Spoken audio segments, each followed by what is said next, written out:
Am I wrong for refusing to attend an apology dinner after my mother-in-law called me a bad mother at my son's funeral? I lost my son to congenital heart disease, and he did not survive the open heart surgery at the age of 1 year and 6 months. He was the greatest blessing I had in my life.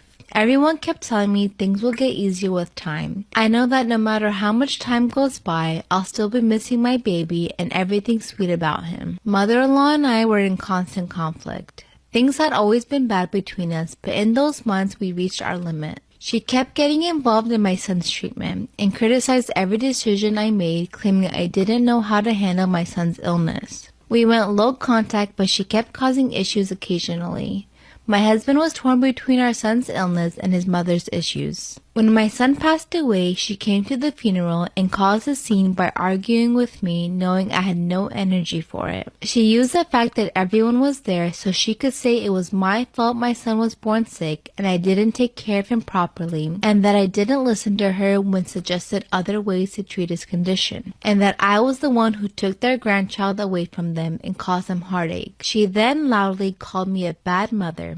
I had no idea how I kept my composure and kept standing on both feet. She then went to tell everyone I kicked her out as a way to hurt her feelings and lied that I convinced my husband to ban her. Am I wrong for asking my boyfriend to charge his family member for fraud? Backstory. I, 27 female, and my boyfriend, 34 male, have been together for 5 years and have worked really hard to save for a house.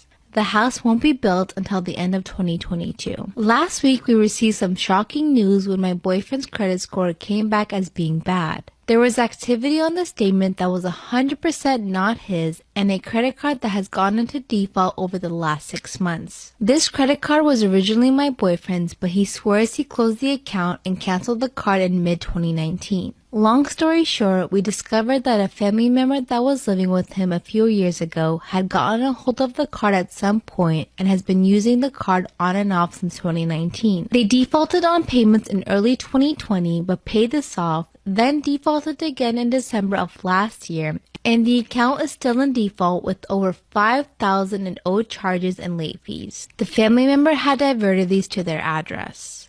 My boyfriend had zero knowledge of this as he hasn't had access to the account after he closed it and hasn't been receiving statements or notices from the bank. We are now unable to successfully apply for a bank loan for our house as they won't lend to my boyfriend with his credit the way it is. Our options are to 1. Proceed with fraud. How do I handle this as a mother? False accusations tore our family apart. I have been in a mother's worst nightmare for the last year. A year ago, almost exactly, my daughter accused my current partner of sexual assault. They incurred an investigation and charges laid. Court proceedings are happening just very slowly.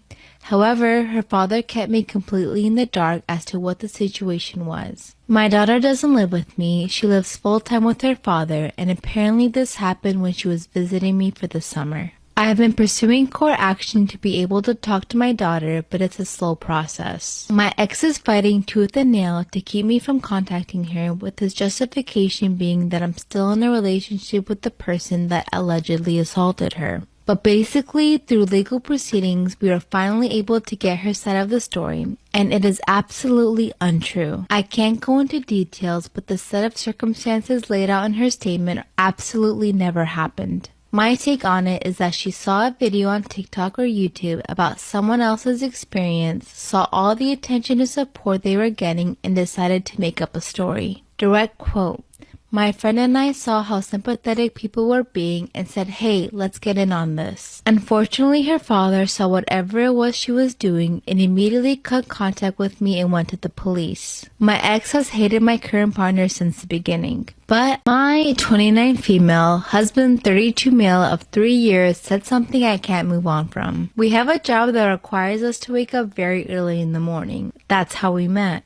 He usually wakes up before me and makes me breakfast. He's been doing this since we got married. He's sweet and caring like that. He's also the funniest, genuine, and friendliest person I know. I love him and know that he loves me back. Our relationship has always been stable. Now, I'm not so sure. This morning while we were having breakfast, he calmly asked me to kill him if I ever caught him